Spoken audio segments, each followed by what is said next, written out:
சென்னையின் குடிநீர் தேவைக்காக ஆந்திராவின் கண்டலேரு அணையிலிருந்து கிருஷ்ணா நதிநீர் ஏப்ரல் முதல் வாரத்தில் திறக்கப்படுவதாக அறிவிக்கப்பட்டுள்ளது. சென்னையின் குடிநீர் தேவையை பூர்த்தி செய்வதற்காக தமிழக ஆந்திர அரசுகளிடையே போடப்பட்ட தெலுங்கு கங்கா ஒப்பந்தத்தின்படி தமிழகத்திற்கு ஆண்டுதோறும் ஜனவரி முதல் ஏப்ரல் வரை 4 டிஎம்சி தண்ணீர், ஜூலை முதல் அக்டோபர் வரை 8 டிஎம்சி தண்ணீர் என 12 டிஎம்சி தண்ணீர் தர ஒப்பந்தம் போடப்பட்டது. தற்போது கோடைக்காலம் தொடங்கியுள்ள நிலையில் ஏரிகளில் கணிசமாக நீர் இருப்பு குறைந்து வருகிறது. இதனால் ஒப்பந்தத்தின்படி கிருஷ்ணா நதிநீரை திறக்க தமிழக நீர்வளத்துறை அதிகாரிகள் ஆந்திரா பொதுப்பணித்துறை அதிகாரிகளிடம் கோரிக்கை விடுத்தனர். இதனையடுத்து வரும் ஏப்ரல் முதல் வாரத்தில் தண்ணீரை திறக்க ஆந்திர அரசு ஒப்புதல் அளித்துள்ளதாகவும், அவ்வாறு கிருஷ்ணா நதிநீர் திறக்கப்பட்டால் குடிநீர் தட்டுப்பாடு ஏற்படாது எனவும் நீர்வளத்துறை அதிகாரிகள் கூறியுள்ளனர். சென்னை மறைமலை நகரில் உள்ள ஃபோர்ட் ஆலையில் கார் உற்பத்தி நடைபெறாது என தகவல் வெளியாகியுள்ளது. இன்ஜின்களை மட்டும் தயாரித்து வெளிநாடுகளுக்கு ஏற்றுமதி செய்ய நிறுவனம் முடிவு செய்துள்ளதாகவும் கூறப்படுகிறது. முன்னதாக எவரெஸ்ட், மஸ்டாங் உள்ளிட்ட மின்சார கார் மாடல்களை உற்பத்தி செய்ய ஆய்வு மேற்கொண்டிருந்த நிலையில் அமெரிக்க அரசு இறக்குமதி வரியை உயர்த்தியதால் கார் உற்பத்தி திட்டத்தை கைவிட ஃபோர்ட் நிறுவனம் முடிவு எடுத்துள்ளது.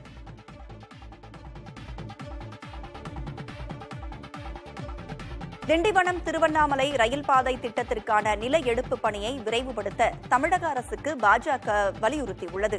இது தொடர்பாக அக்கட்சியின் மாநில செயலாளர் அஸ்வத்தாமன் வெளியிட்ட அறிக்கையில், நாட்டின் பல்வேறு பகுதிகளில் இருந்தும் திருவண்ணாமலைக்கு பக்தர்கள் வரும் நிலையில் சென்னையிலிருந்து நேரடி ரயில் பாதை இல்லாதது பெரும் குறையாக உள்ளதாக குறிப்பிட்டுள்ளார்.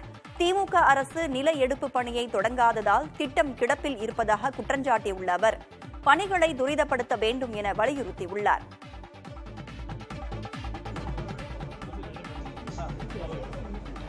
நடிகர் மம்முட்டிக்காக இருமுடி கட்டி சபரிமலை ஐயப்பன் கோவிலில் நடிகர் மோகன்லால் சுவாமி தரிசனம் செய்துள்ளார். பம்பைக்கு சென்ற நடிகர் மோகன்லால் கணபதி கோவிலில் இருமுடி கட்டி மாலை அணிந்து அங்கிருந்து சபரிமலை ஐயப்பன் கோவிலுக்கு சென்றார். அங்கு 18ஆம் படியேறி ஐயப்பனை தரிசனம் செய்தார். சபரிமலை கோவிலுக்கு வருகை தந்த மோகன்லாலுக்கு தேவஸ்தான நிர்வாகம் சார்பில் வரவேற்பு அளிக்கப்பட்டது. மோகன்லால் கொடுத்த அர்ச்சனை சீட்டில் முகமது குட்டி விசாக நட்சத்திரம் என்று எழுதப்பட்டிருந்ததாக கூறப்படுகிறது.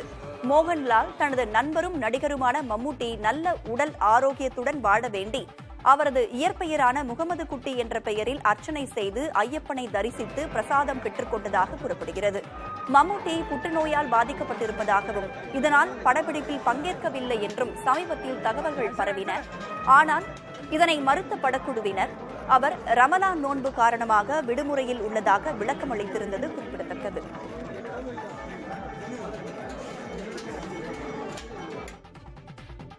புகழ்பெற்ற பொருளாதார நிபுணரும் நோபல் பரிசு பெற்றவருமான டேனியல் கான்மேன் மரணம் தொடர்பான அதிர்ச்சி தகவல்கள் தற்போது வெளியாகியுள்ளன. டேனியல் கான்மேன் தனது 90வது வயதில் உடல்நலக்குறைவு காரணமாக கடந்த ஆண்டு மார்ச் மாதம் உயிரிழந்ததாக தகவல் தெரிவிக்கப்பட்டிருந்தது. இந்த நிலையில் டேனியல் கான்மேன் தற்கொலை செய்து கொண்டதாக அமெரிக்காவின் பிரபல நாளிதழான தி வால் ஸ்ட்ரீட் கட்டுரை வெளியிட்டுள்ளது. அதில் சுவிட்சர்லாந்தில் உள்ள மருத்துவமனையில் அனுமதிக்கப்பட்டிருந்த டேனியல் கான்மேன் தனது நண்பர் ஒருவருக்கு இது தொடர்பாக இமெயில் செய்துள்ளதாகவும் தெரிவிக்கப்பட்டுள்ளது. இஸ்ரேலிய அமெரிக்க உளவாளரியரான டேனியல் கான்மேன் உளவியல் மற்றும் நடத்தைசார் பொருளியல் தொடர்பான கருத்துகளுக்கு பெயர் பெற்றவர். அவரது மரணம் தொடர்பான இந்த முடிவு தற்போது பலருக்கும் அதிர்ச்சியை ஏற்படுத்தியுள்ளது. காசா போர் நிறுத்தம் முடிவுக்கு வந்த நிலையில் இஸ்ரேல் படைகள் நடத்திய தாக்குதலில் உயிரிழந்தவர்களின் எண்ணிக்கை 413ஆக அதிகரித்துள்ளது. இஸ்ரேல் ஹமாஸ் அமைப்பினர் ஏற்றுக்கொண்ட முதற்கட்ட போர் நிறுத்தம் நிறைவு பெற்ற நிலையில் 2ஆம் கட்ட போர் நிறுத்தம் தொடர்பான பேச்சுவார்த்தையில் தொடர்ந்து இழுபறி நீடித்து வருகிறது. இந்த சூழலில் காசா மீது இஸ்ரேல் மீண்டும் தாக்குதலை தொடங்கியுள்ளது. காசா முனையில் இஸ்ரேல் நடத்திய அதிரடி வான்வழி தாக்குதலில் இதுவரை 413 பேர் உயிரிழந்ததாக தகவல்கள் வெளியாகியுள்ளன. பலர் படுகாயமடைந்துள்ளதால் உயிரிழப்பின் எண்ணிக்கை அதிகரிக்கக்கூடும் என அஞ்சப்படுகிறது. கட்டட இடிபாடுகளுக்குள் பலர் சிக்கியுள்ளதால் மீட்புப் பணிகள் நடந்து வரும் நிலையில் இஸ்ரேல் மீண்டும் தாக்குதலை தொடங்கவிருப்பதால் காசாவில் உள்ள பாலஸ்தீனியர்கள் வெளியேறி வருகிறார்கள். காசா மீதான இஸ்ரேலின் தாக்குதலுக்கு பல்வேறு நாடுகள் கண்டனம் தெரிவித்துள்ளன. அமெரிக்க உச்சநீதிமன்ற நீதிபதி ஒருவரை பதவி நீக்கம் செய்ய வேண்டும் என்று அதிபர் டொனால்டு டிரம்ப் இட்ட பதிவுக்கு உச்சநீதிமன்ற தலைமை நீதிபதி ஜான் ஜி ராபர்ட்ஸ் எதிர்ப்பு தெரிவித்துள்ளார். அமெரிக்க உச்சநீதிமன்ற தலைமை நீதிபதி பொதுவெளியில் கருத்துக்களை வெளியிடுவது அரிதான நிகழ்வாகும். வெனிசுலாவிலிருந்து அமெரிக்காவில் குடியேறியவர்களை எல் சல்வடாருக்கு நாடு கடத்தும் டிரம்பின் உத்தரவை நீதிபதி ஜேம்ஸ் போஸ்பர்க் நிறுத்தி வைத்தார். இதையடுத்து ட்ரூத் சோஷியல் சமூக வலைதளத்தில் நீதிபதி போஸ்பர்க் மீது கடுமையான வசை சொற்களை ஏவிய டிரம்ப் போஸ்பர்க் பதவி நீக்கம் செய்யப்பட வேண்டும் என்று கூறினார். இதற்கு தலைமை நீதிபதி ராபர்ட்ஸ் நீதிபதிகளின் தீர்ப்புகளுக்காக அவர்களை பதவி நீக்கம் செய்ய சொல்வது சரியல்ல என்று கூறியிருக்கிறார். 2018 நீதிபதி ஒருவரை அப்போதைய அதிபராக இருந்த டிரம்ப் ஒபாமா நீதிபதி என்று விமர்சனம் செய்திருந்தார். அப்போதும் நீதித்துறையின் சுதந்திரத்தை வலியுறுத்தி தலைமை நீதிபதி ராபர்ட்ஸ் பேசியிருந்தார். இருக்கை வசதி கொண்ட வந்தே பாரத் ரயில்கள் தயாரிப்பை குறைத்து படுக்கை வசதி உள்ள வந்தே பாரத் ரயில்கள் தயாரிப்பை அதிகரிக்க ஐசிஎஃப் நிர்வாகம் முடிவு செய்துள்ளது. வந்தே பாரத் ரயில்களுக்கு பயணியர் மத்தியில் நல்ல வரவேற்பு உள்ளதால் நீண்ட நேரம் பயணம் செய்யும் வகையில் தயாரிக்கப்பட்டுள்ள படுக்கை வசதி கொண்ட முதல் வந்தே பாரத் ரயில் விரைவில் ரயில்வே வாரியத்திடம் ஒப்படைக்கப்பட உள்ளதாக ஐசிஎஃப் அதிகாரிகள் கூறியுள்ளனர். இருக்கை வசதி கொண்ட வந்தே பாரத் ரயில்களுக்கான தேவை போதுமானதாக உள்ளதால் படுக்கை வசதி கொண்ட வந்தே பாரத் ரயில்களை அதிகரிக்க திட்டமிட்டுள்ளதாக கூறப்படுகிறது. 16 பெட்டிகள், 24 பெட்டிகள் என 2 வகையான படுக்கை வசதி கொண்ட வந்தே பாரத் ரயில்களை இயக்க திட்டமிடப்பட்டுள்ளது. அடுத்த 2 ஆண்டுகளில் படுக்கை வசதி கொண்ட 50 வந்தே பாரத் ரயில்களை தயாரிக்க இலக்கு நிர்ணயிக்கப்பட்டுள்ளது. முகாலய மன்னர் அவுரங்கசீப்பை பரசுராம் மற்றும் கோட்சேவுடன் ஒப்பிட்டு அரசியல் தலைவர்கள் விமர்சனம் செய்திருப்பது சர்ச்சையை ஏற்படுத்தியுள்ளது. அவுரங்கசீப் கொடூரமானவர் என்றால் காந்தியை சுட்டுக் கொன்ற கோட்சே மிகவும் கொடூரமானவர் என உத்தரப்பிரதேசத்தைச் சேர்ந்த ராஷ்டிரிய சோஷித் சமாஜ் கட்சியின் தேசிய தலைவர் சுவாமி பிரசாத் மௌரியா தெரிவித்துள்ளார். காந்தியின் படுகொலை குறித்து பாஜக விவாதிக்கவில்லை என விமர்சித்த அவர் முதலில் கோட்சே குறித்து விவாதித்த பின்பு அவுரங்கசீப்பை பற்றி கருத்து தெரிவிக்க வேண்டும் என குறிப்பிட்டுள்ளார். இதற்கு இந்து அமைப்பினர் கடும் கண்டனம் தெரிவித்துள்ளனர். இதேபோல மத்திய பிரதேசத்தின் ஜபல்பூர் மாவட்ட காங்கிரஸ் தலைவர் ரேகா வினோத் ஜெயினின் கருத்துக்கு விளக்கம் கேட்டு காங்கிரஸ் கட்சி நோட்டீஸ் அனுப்பியுள்ளது. தாயின் தலையை துண்டித்த பரசுராமருக்கு கோயில் கட்டி கும்பிடும் இந்துக்கள் சகோதரனின் தலையை துண்டித்த அவுரங்கசீப்பை மட்டும் இருப்பது ஏன் என ரேகா வினோத் ஜெயின் வினவியிருந்தார். அவரது கருத்து கட்சியின் மதச்சார்பற்ற தன்மைக்கு எதிரானது என கூறி காங்கிரஸ் கட்சி விளக்கம் கேட்டுள்ளது. அல்சைமர் எனப்படும் மறதி நோய் 65 வயதுக்கு மேற்பட்ட முதியோரை அதிகமாக தாக்குகிறது. நினைவாற்றலை மட்டுமல்லாமல் சிந்திக்கும் திறனையும் படிப்படியாக இழக்க வைக்கிறது அல்சைமர் நோய். முதியோரின் பேச்சு மற்றும் மொழி சார்ந்த தடுமாற்றங்கள் அல்சைமரின் அறிகுறிகளாக இருக்கலாம் என்று மருத்துவர்கள் எச்சரித்துள்ளனர். குறிப்பிட்ட சொற்களை மறந்துவிடுவதால் சுற்றி வளைத்து பேசுவது, சொற்களை தவறான பொருளில் பயன்படுத்துவது, சரளமாக பேச தடுமாறுவது, பல வகையான சொற்களை பயன்படுத்துவதற்கு பதிலாக மிகவும் பொதுவான சொற்களை மட்டுமே பயன்படுத்துவது, ஒரு செயலை செய்வதற்கு பதிலாக அதை பற்றி பேசிக்கொண்டே இருப்பது ஆகியவற்றை அல்சைமரின் அறிகுறிகளாக மருத்துவர்கள் அடையாளப்படுத்தியுள்ளனர். அறிகுறிகளை விரைவாக அடையாளம் காண்பது சரியான மருத்துவ சிகிச்சையை பெறுவதற்கு உதவும் என்று மருத்துவர்கள் கூறுகின்றனர். வெளிநாட்டு சுற்றுப்பயணங்களுக்கு செல்லும் இந்திய கிரிக்கெட் வீரர்கள் தங்கள் மனைவி மற்றும் குழந்தைகளை அழைத்துச் செல்வது குறித்து சமநிலை அணுகுமுறை தேவை என்று இந்திய அணியின் முன்னாள் கேப்டன் கபில்தேவ் கூறியுள்ளார். கடந்த ஆண்டு இறுதியில் பார்டர் கவாஸ்கர் கோப்பை டெஸ்ட் தொடருக்காக ஆஸ்திரேலியாவுக்கு சுற்றுப்பயணம் சென்ற இந்திய அணி 1-3 என்ற கணக்கில் தோல்வியடைந்தது. இதையடுத்து இந்திய அணி வீரர்கள் வெளிநாட்டு சுற்றுப்பயணங்களுக்கு தமது மனைவி மற்றும் குழந்தைகளை உடன் அழைத்துச் செல்வதற்கு இந்திய கிரிக்கெட் கட்டுப்பாட்டு வாரியம் புதிய கட்டுப்பாடுகளை விதித்தது. இதன்படி 45 நாட்களுக்கு உட்பட்ட சுற்றுப்பயணம் என்றால் அதிகபட்சம் 7 நாட்களும், 45 நாட்களுக்கு மேல் நீளும் சுற்றுப்பயணம் என்றால் 14 நாட்களும் குடும்ப உறுப்பினர்கள் வீரர்களுடன் இருக்கலாம் என்று கூறப்பட்டது. டெல்லியில் ஒரு நிகழ்ச்சியில் இதுகுறித்து பேசிய கபில்தேவ், குடும்பம் அவசியம்தான், அதே நேரம் அணியும் எப்போதும் தேவை என்று கூறியுள்ளார். ஆண்டிற்கு 15 சமையல் எரிவாயு சிலிண்டர்கள் மட்டுமே வாங்கும் வகையில் புதிய கட்டுப்பாடுகள் விதிக்கப்பட்டுள்ளதாக தகவல்கள் வெளியாகியுள்ளன. வீடுகளில் சமையல் எரிவாயு சிலிண்டர் பெற இணைப்பு பெற்றவர்கள் ஆண்டிற்கு 15 சிலிண்டர்களை பயன்படுத்தியவர்கள் அதற்கு மேல் சிலிண்டர் பெற பதிவு செய்யும் போது அந்த பதிவை எரிவாயு நிறுவனங்கள் ஏற்பதில்லை என கூறப்படுகிறது. ஆண்டு ஒதுக்கீடான 213 கிலோ எரிவாயுவை ஏற்கனவே பயன்படுத்திவிட்டீர்கள் என குறுந்தகவல் அனுப்பப்படுவதாக கூறப்படுகிறது. இதனால் 15 சிலிண்டருக்கு மேல் வாங்க முடியாத நிலை உள்ளதாக கூறப்படுகிறது. திடீரென 15 சிலிண்டருக்கு மேல் வாங்க முடியாது என கூறுவது எந்த வகையில் நியாயம் என தமிழக முற்போக்கு நுகர்வோர் மைய தலைவர் சடகோபன் தெரிவித்துள்ளார். இது தொடர்பாக விளக்கமளித்த இந்தியன் ஆயில் அதிகாரி, ஆண்டிற்கு 15 சிலிண்டர்கள் வரை வழங்கப்படும் என்றும் அதில் 12 சிலிண்டருக்கு மானியம் கிடைக்கும் எனவும் தெரிவித்துள்ளார். முறைகேடாக சிலிண்டர் பயன்படுத்தப்படுவதை கண்டறியவே இந்த நடவடிக்கை என்றும் விளக்கமளித்துள்ளார். 15 சிலிண்டர்களுக்கு மேல் வாங்க வேண்டுமெனில் காரணத்தை விளக்கி எரிவாயு ஏஜென்சிக்கு கடிதம் கொடுத்தால் கூடுதல் சிலிண்டர் வழங்கப்படும் எனவும் இந்தியன் ஆயில் அதிகாரி கூறியுள்ளார்.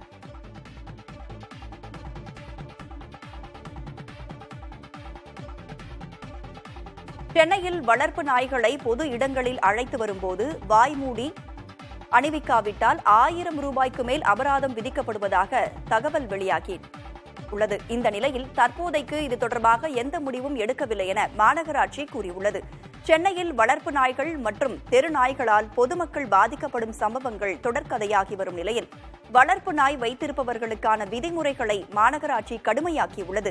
வளர்ப்பு நாய்களை சாலையில் அழைத்துச் செல்லும் போது அவற்றிற்கு வாய்மூடி கட்டாயம் அணிந்திருக்க வேண்டும், உரிமம் பெற்றிருக்க வேண்டும் உள்ளிட்ட விதிமுறைகளை கடந்த ஆண்டு அறிவித்திருந்தது.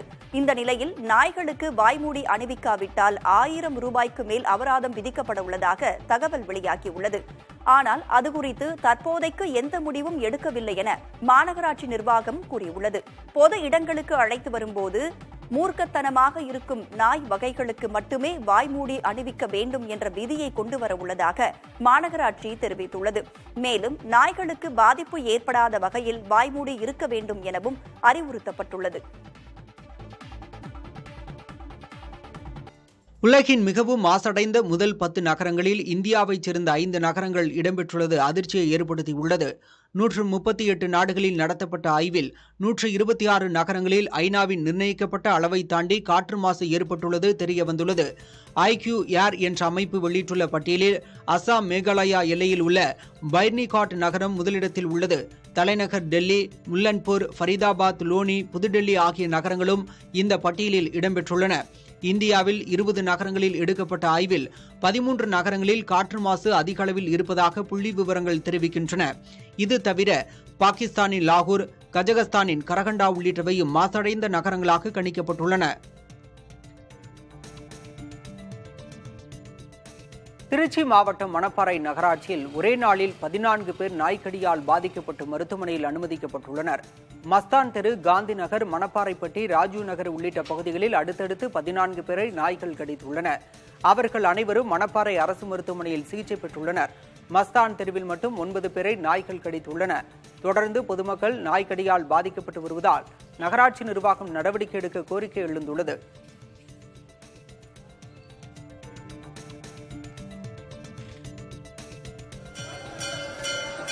திருப்பரங்குன்றம் முருகன் கோவிலில் பங்குனி பெருவிழா தேரோட்டம் வெகு விமர்சையாக நடைபெற்றது.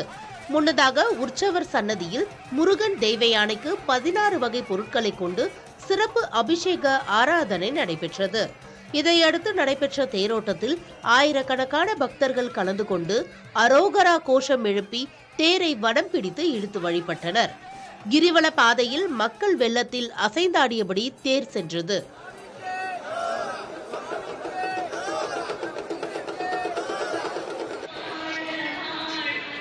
தேரோட்டத்தில் பங்கேற்ற முருக பக்தர்களுக்கு இஸ்லாமியர்கள் ஜூஸ், மோர், தண்ணீர் வழங்கினர். அண்மையில் திருப்பரங்குன்றம் மலை விவகாரத்தில் சர்ச்சை எழுந்த நிலையில் இந்த சம்பவம் மத நல்லிணக்கத்திற்கு எடுத்துக்காட்டாக பார்க்கப்படுகிறது.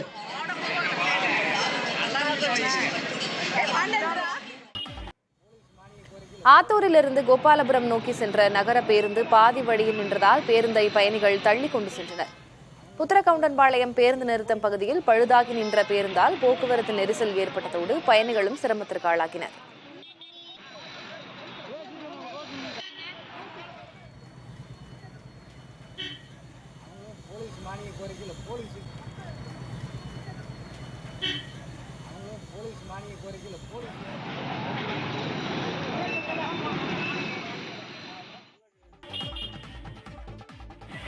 புதுச்சேரி தனியார் மருத்துவமனையில் சளி மற்றும் சுவாச பிரச்சினை காரணமாக அனுமதிக்கப்பட்ட இளைஞர் உயிரிழந்ததால் உறவினர்கள் போராட்டத்தில் ஈடுபட்டனர்.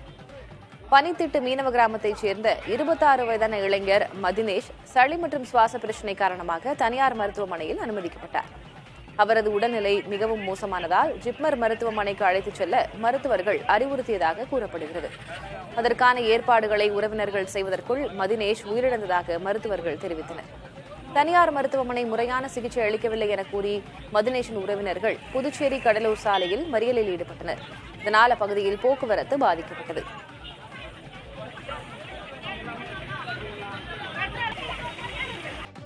திருவள்ளூர் மாவட்டம் திருத்தணி அருகே அரசு பள்ளியில் மாணவர்கள் பெயிண்ட் அடிக்கும் காட்சிகள் வெளியாகி சர்ச்சையை ஏற்படுத்தியுள்ளது. ஆற்காடுகுப்பம் பகுதியில் உள்ள அரசு மேல்நிலைப் பள்ளி மாணவர்கள் தங்கள் வகுப்பறைகளுக்கு தாங்களே பெயிண்ட் அடித்திருக்கிறார்கள். மாணவர்களிடம் பணம் வசூலித்து அதில் பெயிண்ட் வாங்கி அடிக்கப்பட்டதாகவும் தெரிகிறது. இதுகுறித்து திருவள்ளூர் மாவட்ட முதன்மை கல்வி அலுவலர் ரவிச்சந்திரனை தொடர்பு கொண்டு கேட்டோம். இதுகுறித்து புதிய தலைமுறை தான் கவனத்திற்கு கொண்டு வந்ததாக கூறிய அவர் இது தொடர்பாக உரிய விசாரணை நடத்தி நடவடிக்கை எடுக்கப்படும் என தெரிவித்தார்.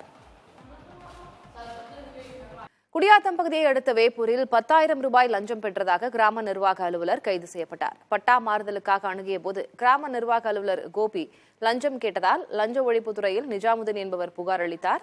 ரசாயனம் தடவிய ரூபாய் நோட்டுகளை நிஜாமுதீனிடமிருந்து பெற்றபோது கிராம நிர்வாக அலுவலரை லஞ்ச ஒழிப்புத்துறையினர் கைது செய்தனர். பெண்களுக்கு எதிரான பாலியல் குற்றங்களை தடுக்க வலியுறுத்தி திருச்சி எடமலைப்பட்டி புதூரில் கவன ஈர்ப்பு ஆர்ப்பாட்டம் நடைபெற்றது. இந்திய தேசிய மாதர் சம்மேளனம் சார்பில் நடைபெற்ற போராட்டத்தில் போக்சோ குற்றவாளிகளுக்கு தண்டனைகள் மேலும் விரைவுபடுத்தப்பட வேண்டும் என வலியுறுத்தப்பட்டது. எடமலைப்பட்டி புதூரில் நடைபெறும் சட்டவிரோத மது விற்பனையை தடுத்து நிறுத்த வேண்டும் எனவும் முழக்கங்கள் எழுப்பப்பட்டன.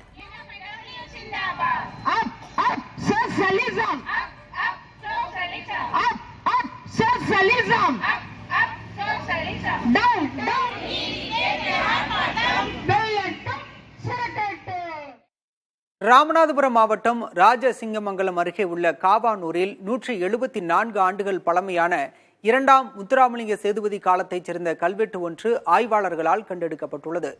மதுரை வீரன்சாமி கோயிலில் கிடைத்த இந்த கல்வெட்டில் எழுத்து உள்ள பகுதி மட்டும் உடைந்து காணப்படுகிறது. பின்பகுதியும் அதன் அருகிலேயே கிடக்கிறது. இந்த கல்வெட்டில் 1.5 அடி உயரத்தில் 1 அடி அகலத்தில் 16 வரிகள் இடம்பெற்றுள்ளன. முதல் 2 வரிகளும் இறுதி வரியும் கிரந்தத்தில் எழுதப்பட்டுள்ளதாக ஆய்வாளர்கள் தெரிவித்துள்ளனர். கோடைக்காலம் தொடங்கியுள்ளதால் தமிழகத்திற்கு 260 மெகாவாட் மின்சாரத்தை மத்திய மின்துறை ஒதுக்கியுள்ளது. வெப்பம் அதிகரித்து வருவதால் தினசரி மின் தேவை 16,000 மெகாவாட்டிலிருந்து 18,000 மெகாவாட்டாக அதிகரித்துள்ளது. இது ஏப்ரல் மே மாதங்களில் 22,000 மெகாவாட்டை எட்டும் என எதிர்பார்க்கப்படுகிறது. இதனால் மின் தேவையை சிரமமின்றி பூர்த்தி செய்ய மத்திய தொகுப்பிலிருந்து தமிழகத்திற்கு கூடுதல் மின்சாரம் வழங்குமாறு மத்திய மின்துறையிடம் மின்வாரியம் சமீபத்தில் வலியுறுத்தியது. இதனையடுத்து கர்நாடக மாநிலத்தில் உள்ள தேசிய அனல்மின் கழகமான NTPC குட்கி அனல்மின் நிலையத்திலிருந்து தமிழகத்திற்கு மே 31ஆம் தேதி வரை 260 மெகாவாட் மின்சாரத்தை ஒதுக்கீடு செய்து மத்திய மின்துறை உத்தரவிட்டுள்ளது. தமிழக மீனவர்களை கொன்று குவிக்கும் இலங்கை கடற்படையுடன் இந்திய கடற்படை கூட்டணி வைத்திருப்பதாக மதிமுக MP வைகோ குற்றம் சாட்டியுள்ளார். மாநிலங்களவையில் அவர் ஆவேசமாக பேசியவற்றை தற்போது பார்க்கலாம். We are also taxpayers to the Indian government. The Tamil fishermen are the orphans of the world. Every 40 years, 843 fishermen have been killed by the Sri Lankan Navy. And our Honorable Finance Minister also spends their time, meets them. Mr. Jaishankar meets them. For what purpose our Prime Minister is going to Sri Lanka? To express condolences to the Sri Lankan government and the Navy. How far he is going. Every day, no day passes without any attack. Even today in Rameswaram, Thangachimadam, thousands and thousands of fisher women and men are struggling and they are demanding justice from the government of India. Our Chief Minister, Mr. Stalin, has met the Prime Minister and he has met the External Affairs Minister and wrote several letters. But all are going to the dustbin. This is the way in which the Delhi government, the central government, is treating the people of Tamil Nadu, the citizens of India, fishermen, And hereafter, at least, you don't go there. You call them here. Unless you stop this, whether any one time the Indian Navy fired any single shot when they came in, they never cared for them. The Sri Lankan Indian Navy people are collaborating with the Sri Lankan Navy officials.